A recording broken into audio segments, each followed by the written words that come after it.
চর্বিষ্ঠা রেসিপিতে সবাইকে স্বাগত জানিয়ে আজকের একটা নতুন ধরনের রান্না আমি করছি। দেখুন, এখানে সর্ষে বাটা আছে আর কিছু পাবদা মাছ আছে।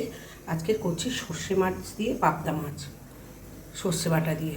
তো যাই হোক, আজকের বন্ধুরা এখানে আছে লবণ, সর্ষে বাটা, সাদা সর্ষেই নিয়েছি, আর একটু আছে লঙ্কার গুঁড়ো, একটু হলুদের গুঁড়ো, কাঁচা লঙ্কা, আর এখানে আছে পেঁয়াজ আর রসুনের একটু পেস্ট, আর আছে টমেটো একটু কোচা।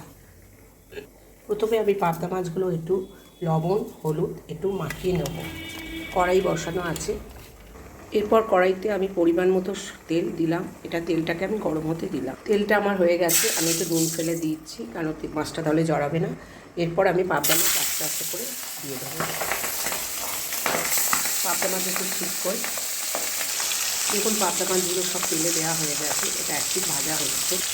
এক পিঠ আমি উল্টে দিলাম। কত সুন্দর উল্টানো হলো। মাছগুলো আমার ভাজা হয়ে গেছে। এই তেলেই আমি দুটো চারটে কালো জিরে আর কাঁচা লঙ্কা আর তেজপাতাটা দিয়ে দেবো।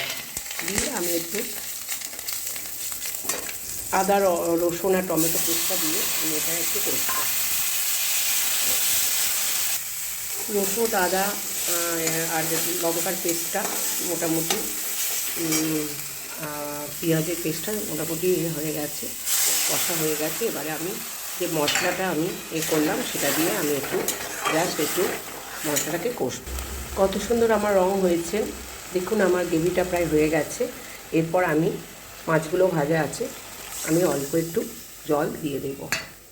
দিয়ে আমি মশলাটাকে একটু সিদ্ধ হতে দেবো। দেখুন, পাবদা মাছ সর্ষে বাটা দিয়ে যেটা করছে সেটা প্রায় আমার ফুটছে। মশলাটা বেশ হয়ে গেছে। এবারে আমি দেখুন পাবদা মাছগুলো এতে দিয়ে দিলাম। পাবদা মাছ দিয়ে আমার মোটামুটি রেডি হয়ে গেছে। দেখুন, সর্ষে বাটা দিয়ে পাবদা মাছের রঙটা কত সুন্দর হয়েছে। আপনারা গরম ভাত দিয়ে খান, ফ্রাইড রাইস, এছাড়া পোলাও দিয়েও ভালো লাগবে।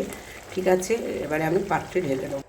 দেখুন, আমার পাবদা মাছ সর্ষে বাটা দিয়ে হয়ে গেছে, কত সুন্দর লোভনীয় হয়েছে। এরপর আমি এখানে দুটো কাঁচা লঙ্কা দিয়ে দেবো। ঠিক আছে বন্ধুরা, যদি আমার এই রেসিপিগুলো ভালো লাগে তাহলে লাইক শেয়ার সাবস্ক্রাইব করবেন, পাশে থাকবেন। ধন্যবাদ।